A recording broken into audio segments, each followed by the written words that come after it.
Tensions between the United States and Iran are escalating, with both sides trading claims over military clashes in the Gulf and warnings of further confrontation.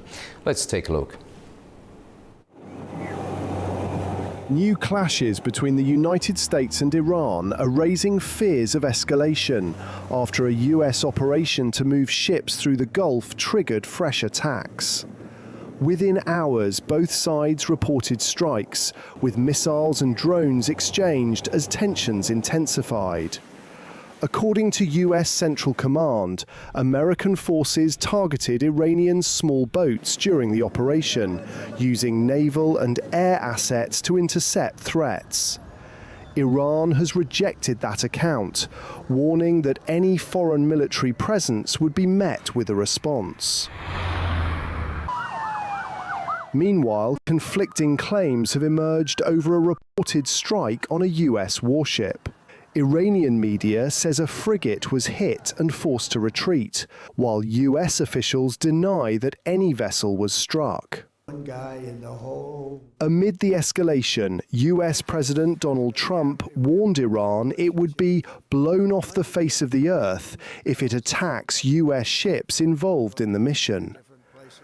US officials say guided missile destroyers are supporting the operation and that 2 US-flagged vessels have already transited the area under military escort, a claim disputed by Iran. At the same time, US Central Command Chief Brad Cooper says airstrikes destroyed several Iranian boats, although Tehran denies any losses. Beyond the immediate clashes, the escalation is having wider regional impact. Several vessels have reported explosions or fires, while a major oil port in the United Arab Emirates has been set ablaze by missile strikes. The latest violence comes despite a fragile ceasefire agreed in early April and follows weeks of mounting tension after Iran tightened control over the route in late February, restricting vessels linked to the United States and Israel. Iran's armed forces asserted their control over the Strait of Hormuz as military commanders have warned against the transit of foreign vessels from the strategic waterway without the Islamic Republic's permission. Our correspondent Turaj Shiralido has more. The Iranian military commanders have stressed that foreign vessels intending to sail through the Strait of Hormuz, connecting the Persian Gulf to the Sea of Oman, shall first obtain Iran's permission to do so. Their statements came on Monday after Iran's warning gave way to action with reported firing at U.S. frigates in the strategic waterway, which Washington says are on the escort patrolling operation. Meantime, Iran has not claimed responsibility for drone attacks on the United Arab Emirates, with local media reports blaming it on the U.S. forces in the region. Major General Amir Hatami, Commander-in-Chief of Iran's army, said in a post on X social platform that the security of the region is Iran's red line. And Brigadier General Hossein Mohebbi, the spokesman for Revolutionary Guards, stressed in a statement that all safe maritime movement of commercial vessels should comply with the transit protocols issued by the Guards Navy and through the specified route. Also, Ali Akbar Ahmadian, representative of Supreme Leader of Iran in the Defense Council, wrote in a post on X, "The American pirates who captured the world's shipping and energy security should know that asymmetric combined operations will change the equations in a way that the cost of their decision will exceed their tolerance threshold."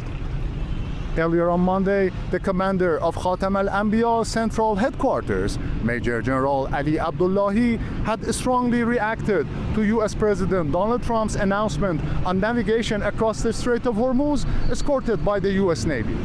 He said, "We warn that any foreign armed force, especially the invading American army, will be attacked if they intend to approach and enter the Strait of Hormuz." Turaj Shiralido, Tehran, Foreign News. The fragile ceasefire between the United States and Iran is showing signs of strain, with rising tensions in the Gulf and new warnings from Washington. The ceasefire between Iran and the United States is increasingly on shaky grounds. President Trump warned Iranian forces on Monday that they would be, quote, blown off the face of the earth if Iran attempts to target U.S. ships in the Strait of Hormuz or those ships traveling in the Arabian Gulf region. The commanding general of U.S. Central Command, Admiral Brad Cooper, announced that 6 Iranian small attack boats were destroyed by the U.S. Navy on Monday. The Iranian Islamic Revolutionary Guard Corps Navy employs such speedboats to attack ships in the Strait of Hormuz, and they use them also to lay mines. Earlier in the week, President Trump announced the launch of Project Freedom, where the U.S. Navy would help coordinate and assist ships to traverse the Strait of Hormuz.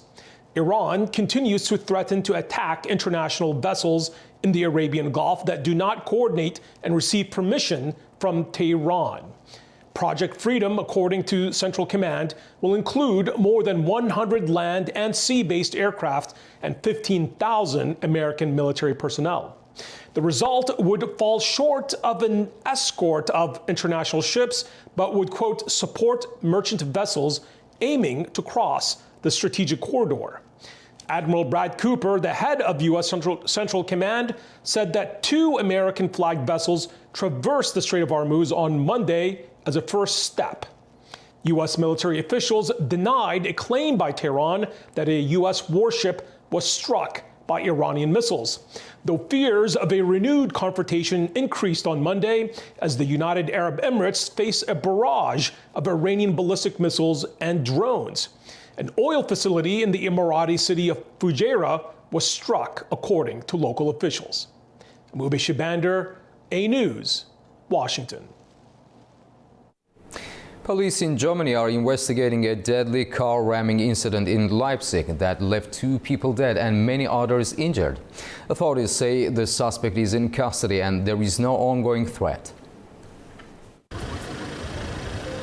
2 people have been killed and more than 20 others injured after a car drove into a crowd in the eastern German city of Leipzig.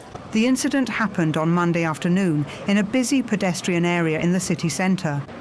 Local authorities confirmed that a 63-year-old woman and a 77-year-old man died. At least 22 others were injured, including several in serious condition. Emergency services launched a large-scale response and sealed off the area. Police say the case is being treated as a deliberate act and that a suspect has been detained. We are talking about a case of violent rampage here. We are working on the assumption that this was the act of a lone perpetrator and currently have no indications that there is still a threat to public safety. The suspect has been apprehended by us and is currently in police custody. He is 33 years old and a German national. Leipzig's mayor described the scene as devastating, saying the city was in shock. We are utterly stunned by what has happened. A man has driven at high speed into the shopping area. We are currently mourning 2 deaths, 3 people with serious injuries and many others who have been injured. It is impossible to find the right words to describe this horrific rampage. Witnesses said the car was travelling at high speed and people had little time to react. Some bystanders rushed to help the injured, while others helped detain the driver before police arrived. I was just sitting there in the cafe. There was a terrible noise and someone accelerated incredibly fast. Then people were lying at the side of the road and he just sped off. My friend saw someone lying on the roof. The police were called, but so many people had noticed what was happening and then panic broke out. Another witness said the incident brought back memories of similar attacks elsewhere in Germany. I'm from Trier and experienced the same thing there when a driver went on a rampage through Trier city centre. I was more or less there then too. I didn't witness it firsthand, but I am from Trier and I was in the city at the time. Naturally, that brought back memories. I know what it's like. Prosecutors are now investigating the suspect for murder and attempted murder. Officials say there is currently no evidence of a political or religious motive, but note the suspect may have had mental health issues. Germany has seen a series of car ramming attacks in recent years. Russia has announced a temporary ceasefire in its war with Ukraine to coincide with Victory Day commemorations. According to the Defense Ministry, President Vladimir Putin ordered a two-day truce on May 8th to 9th, marking the anniversary of the Soviet Union's victory over Nazi Germany in World War II. Moscow said it expects Ukraine to follow the pause in fighting. However, the ministry also issued a warning, saying Russia would respond with a large-scale missile strike on central Kiev if Ukraine attacks Moscow or disrupts the celebrations.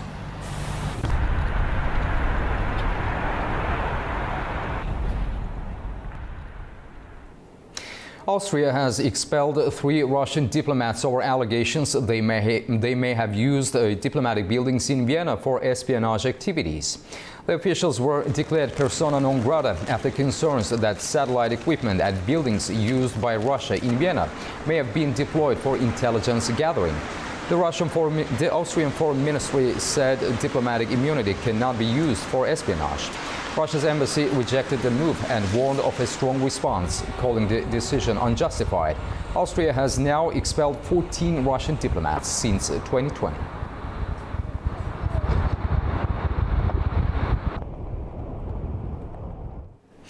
A deadly factory blast in central China has killed at least 26 people and injured more than 60 others. The explosion happened at a fireworks manufacturing site in Hunan province, prompting a major rescue operation and a call for accountability from President Xi Jinping. A deadly explosion at a fireworks factory in central China has killed at least 26 people and injured dozens more.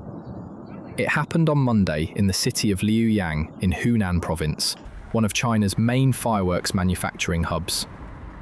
Smoke was seen rising from a large site where buildings had collapsed and debris was scattered across the factory compound. Chinese state media said rescue teams were immediately deployed after the explosion, which remains a high-risk area. In total, around 500 rescue personnel were sent to the scene, along with 3 robots. They used a human-machine coordinated approach to carry out their search of the site. Those who were injured were taken to nearby hospitals for treatment. Nearby residents have been evacuated, and a safety perimeter has been set up. The person in charge of the company has been detained, and the cause of the accident is under investigation. President Xi Jinping is calling for full accountability and ordered authorities to strengthen their hazard control efforts in key industries. China remains the world's top exporter of fireworks, with overseas sales worth $1.14 billion last year. Protests have broken out in Louisiana after a controversial Supreme Court ruling raised new concerns over voting rights for African Americans and electoral fairness. Protesters have taken to the streets of New Orleans, rallying against a U.S. Supreme Court decision that weakens key protections under the Voting Rights Act. The ruling opens the door for Louisiana Republicans to redraw the state's congressional map ahead of the November midterm elections. Well, in support of this injustice, really, the fact that Calvin Duncan won a race with 68% of the vote, so that's the citizens of New Orleans. I think that should be honored and respected, and the fact that it's not, I think anybody who have a sense of right and wrong should stand up against that, because that's a direct strike against democracy. And if we don't stand against this, then America is just dissolving, as far as I'm concerned. The court's decision, issued in an unsigned 6-3 ruling, overturned a map that had created a second black majority district in Louisiana. Residents say they are determined to defend their right to vote. We gotta let them know, you can't pull that in Louisiana. You used to be able to do that, but it's a new day. That's not happening anymore. We believe in our vote. We fight for our vote. We've been doing it a long time. We're not going nowhere. Legal experts say the move could limit future challenges to electoral maps that weaken the voting power of minority communities. The decision comes as Republicans seek to maintain control of Congress, with redistricting expected to play a key role in the upcoming elections. At least 2 people have been killed following a U.S. military strike on a vessel in the Caribbean. The military said the vessel was operated by designated terrorist organizations, which it did not identify, and that no U.S. forces were harmed during the operation. The strike is the latest in a series of attacks that U.S. President Donald Trump's administration says are aimed at narco-terrorists.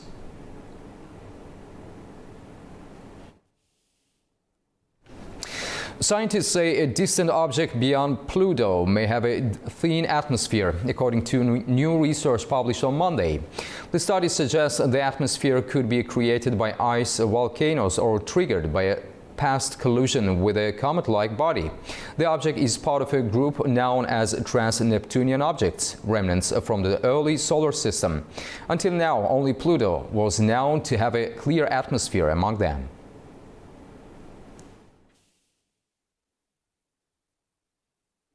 Now we'll take a short break. Right after the break, we'll discuss rising Victory Day tensions and fears of Ukrainian drone strikes in Moscow. Stay tuned.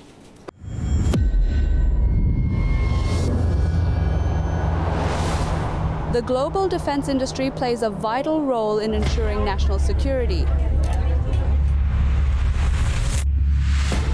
In Turkey, companies in this sector strengthen domestic production and enhance military independence. ISA-based radar, Murat radar. This is fully digital radar. This is new for world. Aselsan today, Turkish technology leader and global technology provider.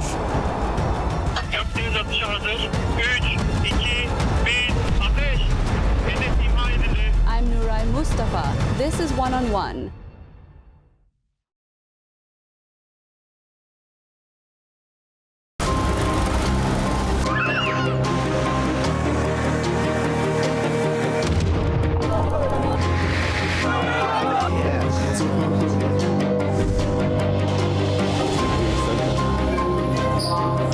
And welcome to Primetime. What a show we've got lined up for you today.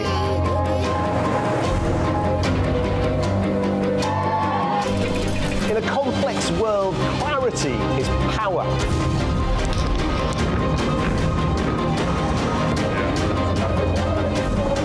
Two hours live, diplomacy dissected in a spin-free environment.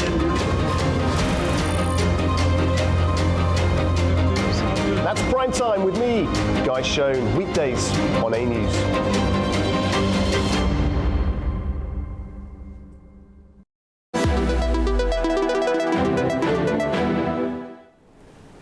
Welcome back to A News. We continue with our top story for discussion. Tensions are rising ahead of Russia's Victory Day as Vladimir Putin tightens security in Moscow amid growing fears of Ukrainian drone strikes.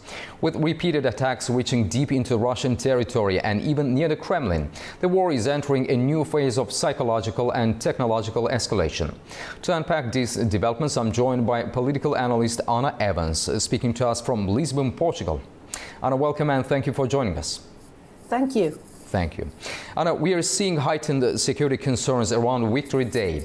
How significant is it that Russia appears to fear attacks even in the symbolic heart of Moscow? Well, it is very significant because the Red Square and the Victory Day Parade, these are very historical and paradigmatic symbols of Russia's strength, power, might, invulnerability. And so, you know, fearing that there can be some sort of insecurity caused by Ukraine, you know, is for the first time publicly acknowledging that, you know, the heart, the very core of Russia's power is not as invulnerable as it used to be. So the parade itself is reportedly scaled down this year. What message does that send domestically within Russia, especially given the importance of Victory Day in national identity? Well, it is again a very, very important date, a date that is traditionally celebrated with great pomp and circumstance, as we say, and so it is a very national identity symbolic time. But it is hard to say exactly how much domestically the fear of the Russian government and its head in particular translates into societal understanding that this is a first time that the regime is fearful of foreign interference in its victory parade day. So for us, it looks like a vulnerability, a very outstanding one. Domestically, it is hard to measure because the domestic narrative is done in a way that the population maybe does not realize the meaning of this. Anna, we have also seen repeated drone disruptions at major airports and infrastructure hubs. How vulnerable is Russia's internal security architecture becoming? Well, it is definitely becoming vulnerable to the domestic drone production of Ukraine. So, you know, Ukraine is showing that it has sufficient technology to hit, you know, very important infrastructures and logistics targets within the Russian Federation. And so this is a change, you know, in the internal security. The Russian Federation is gigantic. It has very well advanced air defense systems, but these systems are not sufficient to, you know, to scale every square meter. And the fact that Ukraine is breaking security and hitting infrastructures with its drones is really signaling a different capacity in terms of both sides. So declining on the Russian side and increasing on the Ukrainian side. So Russia threatened massive retaliation if Kiev disrupts Victory Day celebrations. How credible are these warnings and what form could such retaliation realistically take? Well, the warnings are credible, and we know that Russia has conducted massive strikes on, on Kiev and other urban centers when it retaliates, or at moments of negotiations, for example, when it wants to put very, very high pressure. So I would not be surprised if, again, the Russian Federation retaliates and attacks massively, you know, the diplomatic area or the central areas or decision-making structures of Kyiv, as it has done in the past. But again, you know, it's more of the same. We will see something we have already seen previously, and that's, you know, that's what we can expect. Anna, Kiev is also targeting Russia's energy infrastructure and a so-called shadow fleet. Could this begin to significantly impact Russia's war financing? Well, Bakhtiar, yes, because what the calculations are that Russia has lost 1 billion in terms of the previous strikes on its energy facilities. You know, the energy logistics, the Russian energy logistics is vital to finance the war chest. And so the refining capacities, for example, have been decreased because of infrastructure targeting by Ukraine. And so what is happening is that Russia is having to find, you know, new supply routes every is hit, and also Russia has declined in its capacity to refine oil. And so when refining infrastructures are hit, Russia needs to send crude oil, non-refined oil, crude oil, which is less valuable. And, you know, it's more expensive also to have to deal with new supply routes. And so all this adds up in withdrawing assets from the war chest. Anna, looking ahead, do you see this phase of the war being defined more by asymmetric tactics like drones rather than traditional battlefield advances? Oh, absolutely, Bakhtiar. This is really what we are witnessing with this war, and in that sense, you know, the Russian-Ukraine war has changed the dynamics that we were used to in traditional warfare.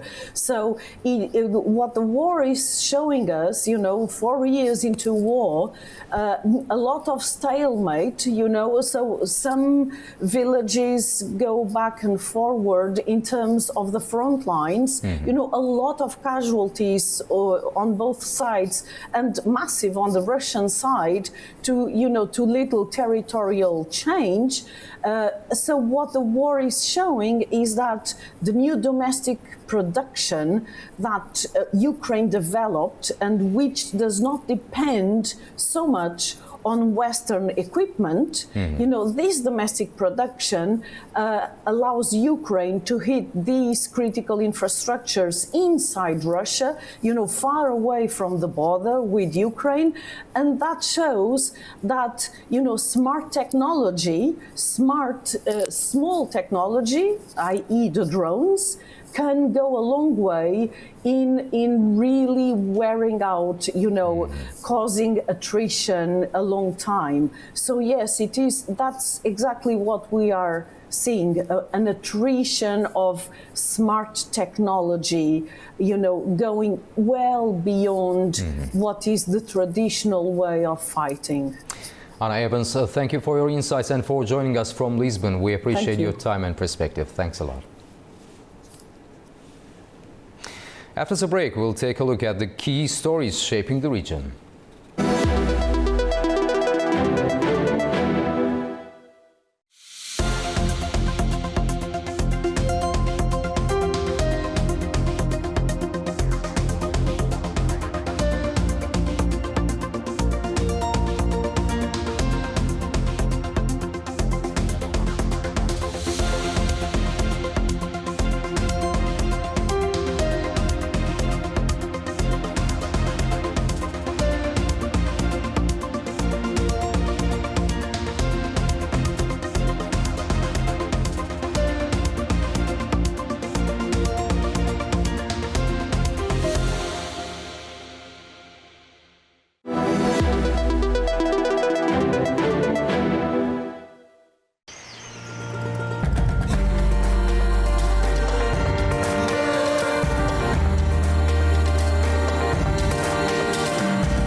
Welcome back to News, and now we turn to our regional stories. Baku is hosting one of the region's biggest agricultural and food industry events this week. The exhibitions bring together hundreds of companies and officials from dozens of countries. 3 major international exhibitions have opened at the Baku Expo Center, running from May 5th to 8th. The events include Caspian Agro Week, Interfood Azerbaijan, and Horeca Caspian. More than 400 companies from over 40 countries are taking part, showcasing agricultural technologies, food products and services. The exhibitions also feature forums, discussions and business meetings aimed at strengthening cooperation in the sector. This year, Caspian Agro is being organized not as a standalone event, but within the framework of Caspian Agro Week. Our main goal throughout the week is to ensure not only the exhibition itself, but also to hold various forums, meetings, and discussions. International organizations say the event comes at a time when agriculture faces growing pressure from global challenges. Now, some of the key challenges that the sector faces in Azerbaijan are related to climate change, And with climate change, with reduction in water availability, with degradation of the soil health, the sector is facing some major challenges. So we, together with the Ministry of Agriculture, as well as communities and academia, the universities, we are working together to find solutions for a sustainable agricultural growth in Azerbaijan. Organisers say the event aims to support innovation and strengthen cooperation. A ministers' forum is also expected to take place during the week, reflecting strong international interest. Turkey and Armenia are taking a new step toward normalizing relations with a joint agreement to restore a historic bridge on the shared border. Turkey and Armenia have signed a memorandum of understanding to restore the ancient Ani Bridge, in a move seen as part of ongoing efforts to improve relations. The agreement follows talks between Armenian Prime Minister Nikol Pashinyan and Turkish Vice President Cevdet Yilmaz on the sidelines of the European Political Community Summit in Yerevan. The project centres on the historic Ani Bridge, a medieval structure on the border that once connected the ancient city of Ani with surrounding regions. Officials say the initiative reflects both practical cooperation and an effort to build trust after decades of strained ties. Yilmaz said discussions also covered areas such as transport, customs, energy and digital infrastructure. He also highlighted Azerbaijan's role in facilitating the project. The normalization of relations between Turkey and Armenia is an important and ongoing process.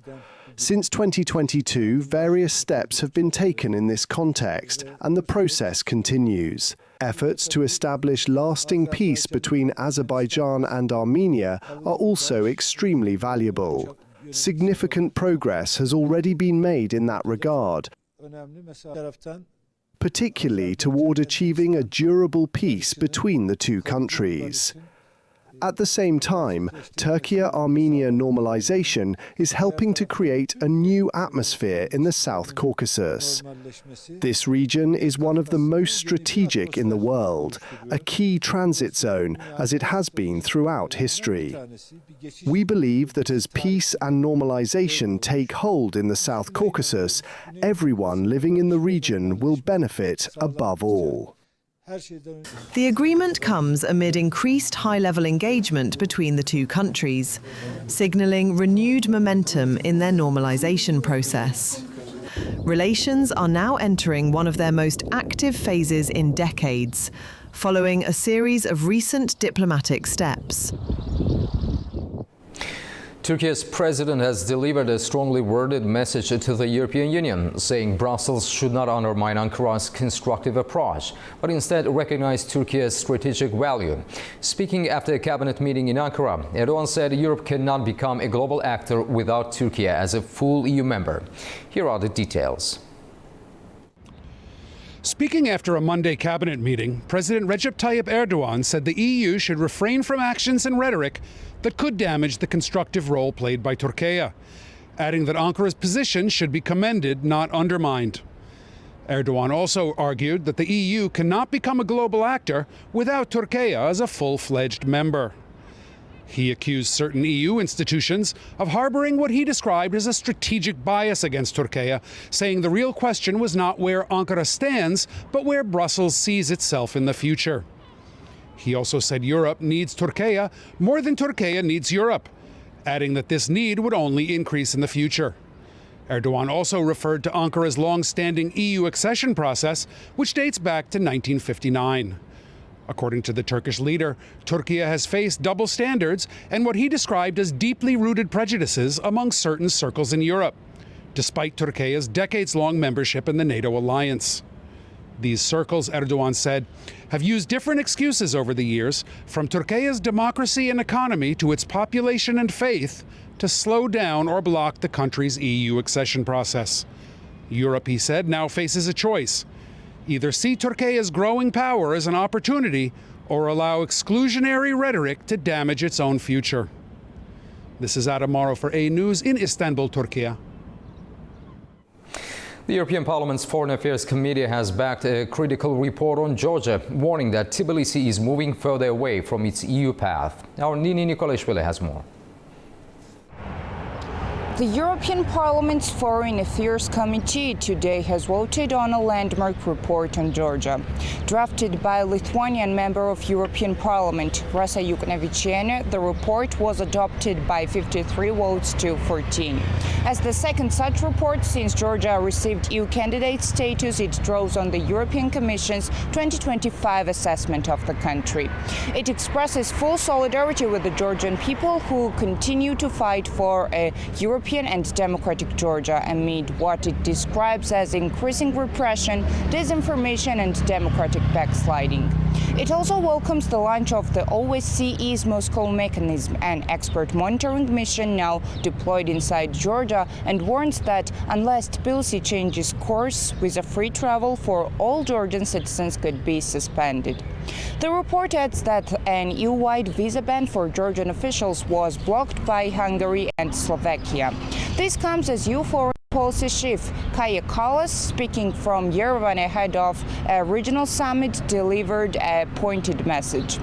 We have certain issues with Georgia. The government is not taking real steps when they say they want to join the EU. We see them moving in the wrong direction.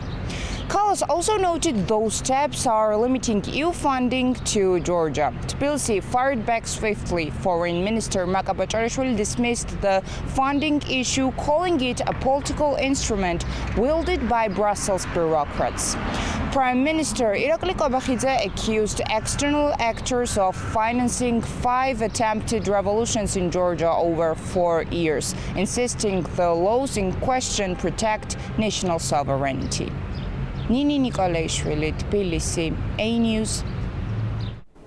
Armenia is hosting the first ever bilateral summit between the European Union and Armenia on Tuesday. European Commission President Ursula von der Leyen and European Council President Antonio Costa received a formal welcome in Yerevan.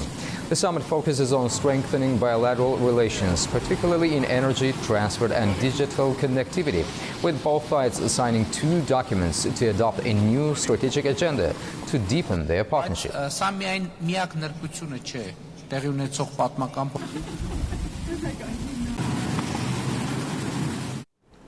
Energy, private sector development and regional cooperation are in focus at the Asian Development Bank's annual meeting in Samarkand. Our correspondent Sevil Rajapova has the details. Discussions at the Asian Development Bank's 59th annual meeting in Samarkand are centered on energy transition, investment and regional connectivity across Central Asia. Energy remains a key focus. The Asian Development Bank is scaling up investment in clean energy and regional connectivity, with a target of mobilizing $70 billion by 2035. In Uzbekistan, this includes ongoing investment in solar and wind power, as well as better energy storage systems. The country is also advancing its first nuclear power project in the Jizak region as part of its long-term energy strategy. Alongside these discussions highlighted the growing role of private sector investment in driving economic development. In 2025, total investment in Uzbekistan reached $43.1 billion, marking a 24% increase, with $38.2 billion coming from foreign direct investment. As part of broader reforms, Uzbekistan is developing the Tashkent International Financial Center alongside the Enterprise Uzbekistan Digital Hub and new Islamic finance instruments aimed at strengthening its position as a regional investment hub. The financial center alone is expected to attract up to $20 to $25 billion by 2030.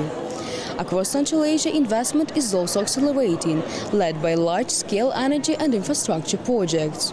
Kazakhstan alone has attracted more than $17 billion in foreign direct investment in recent projects, while Uzbekistan continues to position itself as one of the region's fastest-growing investment destinations.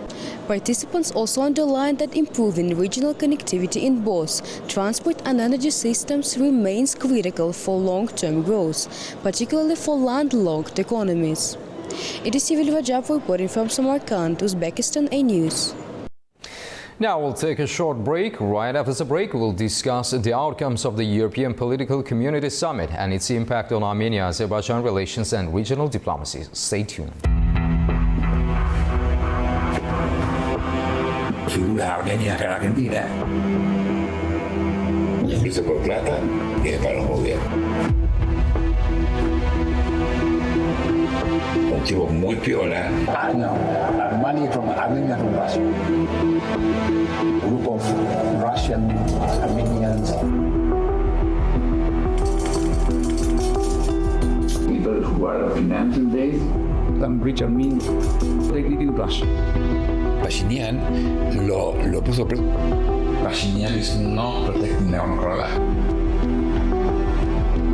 The Armenian game is Russia. No con Pashinyan mismo, pero... Que remuevan a Pashinyan.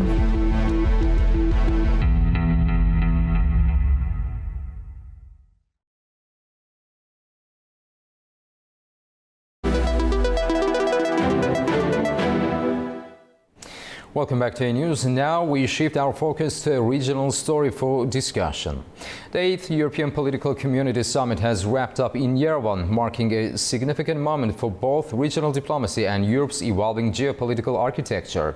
This year's summit stands out not only as the first held in the South Caucasus, but as a symbol of shifting regional dynamics, with Armenia deepening its engagement with Europe and signaling a gradual westward reorientation. The gathering also underscored a tangible progress in Armenia-Azerbaijan relations. Leaders including Antonio Costa, Nikol Pashinyan and Ilham Aliyev framed the moment as historic, pointing to an evolving peace process, expanding regional connectivity, and broader efforts to stabilize Europe amid overlapping crises from Ukraine to the Middle East. To unpack the geopolitical implications of this summit and what it means for the South Caucasus and beyond, we're joined by Hussein Sultanli, political analyst based in Baku. Mr. Sultanli, welcome to the program and thank you for joining us. Thank you for having me. Mr. Sultanli, the EPC summit in Yerevan has been described as historic. From your perspective, what makes this particular gathering different from previous EPC meetings? Well, I think this summit has implications for the South Caucasus because I think it's the first time that such a big event of what we categorize as an external actor to the region was held in the South Caucasus.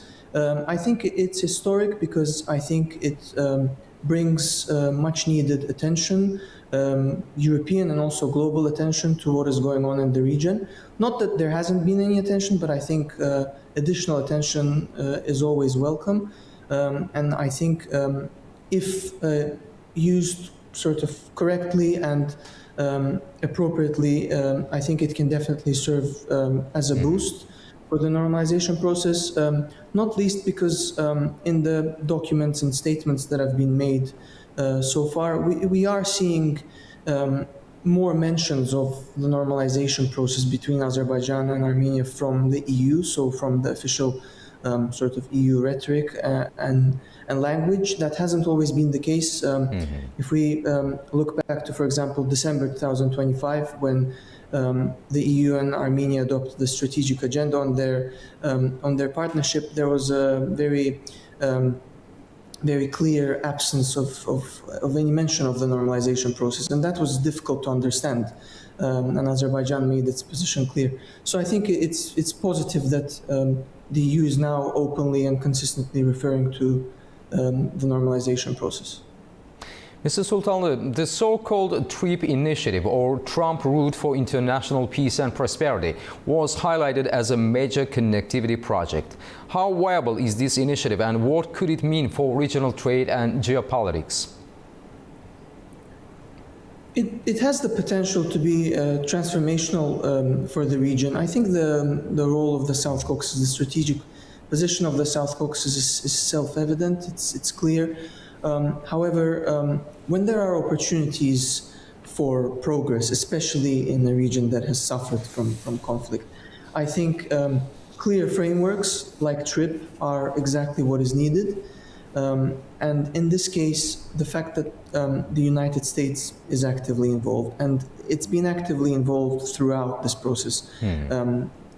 Of course, the Washington summit in August was very important and a milestone, but contacts have continued since then, and Vice President Vance's visit to both Armenia and Azerbaijan were very important reinforcements of that. However, as with any transformational process, it is only transformational if it continues to evolve and if the momentum around it continues to grow. There is hope that this will continue. Of course, the regional situation, the broader regional situation, is also evolving in parallel to that, so that has to be kept in mind as well. But I think there are positive indications that TRIP is in everyone's interest, and as long as that's the case, I think it has the potential to really help the South Caucasus transform. So Azerbaijan has already taken steps such as lifting transit restrictions and exporting fuel to Armenia. How significant are these developments in building trust between the two countries? They are definitely significant because they are practical representations of what is going on, perhaps, at the leader level. The things that you mentioned, they hadn't taken place before, and the fact that the two countries are able to openly cooperate at this stage is very significant. Of course, there's work that remains to be done on the normalization process. Of course, the peace treaty text was initial, but it's still to be signed, and it's important for both Armenia and also external parties to recognize that. However, as President Ilham Aliyev mentioned during his speech yesterday at the summit in Yerevan, there is mutual understanding. There's mutual desire to work together. The fact that both countries supported each other's candidacy for being the host of the EPC is also very significant, because these are things that perhaps have a greater global coverage than, let's say, Azerbaijan and Armenia trade. Of course, that's significant. Of course, it gets talked about, but maybe an event as big as the European political community being held in Armenia and then hopefully in Azerbaijan in 2 years' time, that is sort of the coverage that any sensitive and at times fragile normalization process can benefit from. So I think the more Azerbaijan and Armenia engage in such ways, in the ways that you mentioned, the better, and it should only be welcomed. Mr. Sultanlı, at the same time, President Ilham Aliyev strongly criticized the European Parliament and Parliamentary Assembly of Council of Europe. Does this signal a growing divergence between Azerbaijan and certain European institutions despite ongoing engagement? Yes, I think when we talk about the EU, I think it's becoming increasingly important to specify what we mean by the European Union, because this is something people say about Europe. When people mention Europe, it's very important to specify what exactly you mean by Europe, because Europe is a huge continent. I think the same is starting to apply to the European Union, because obviously the European Union is a huge institution with different structures. There's the European Parliament, there are member states, there's also the political leadership of the European Union, such as the President of the European Union, of the European Commission, also the High Representative of Foreign Affairs. So I think it's important that we differentiate this and obviously point out that the European Parliament, as President Ilham Aliyev said yesterday, has adopted an anti-Azerbaijani position. The sort of the thing that people from the Parliament say to that is that it's an independent institution and so on. However, I think it's very important for European countries to come out and clarify that their position does not equate to the position of the European Parliament. I think that's essential. It's essential for the political leadership of the European Union to not just say that the European Parliament is an independent institution, but also to say that whatever is reflected in those resolutions is not necessarily the position of member states, and that's very important because for the normalization process to continue, it has to be supported by external powers, and in this case, support from key member states across the 27 is essential. And I think more needs to be done here to clarify that the European Parliament does not necessarily stand for the rest of the broader EU institution. So, speaking at the summit, Ukrainian President Volodymyr Zelensky also voiced support for peace between the two countries. How does the Ukraine war context influence the South Caucasus dynamics? Well, I think the process between Ukraine and Russia, I think, of course, it's a separate process, but I think the fact that Azerbaijan and Ukraine are deepening their partnership, I think it demonstrates that Azerbaijan can actually potentially serve as a platform, for dialogue and normalization. I think if the South Caucasus succeeds in finalizing its normalization process, I think it can also serve as an example for other parts of the world. Because if only a few years ago it would have been very difficult to imagine the steps that are being taken in the South Caucasus now. You just mentioned economic activity. Yes. Only a few years ago that would have been very hard to imagine. So I think the South Caucasus can demonstrate that two countries that were in confrontation for so many years can use diplomacy and come together. Of course, Azerbaijan's military victory was the basis for what we're seeing now.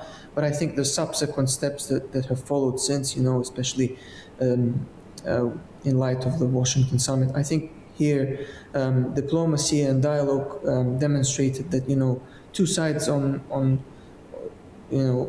opposite sides of a spectrum can come together and can coexist. And I think this lesson can be learned for the rest of the international community, by the rest of the international community. Hussein Sultanlı, thank you very much for joining us and sharing your insights on this crucial moment for the region. We truly appreciate your time and expertise. Thanks a lot. Thank you. Thanks. That's the news for this hour. Stay tuned to A News for all the latest updates.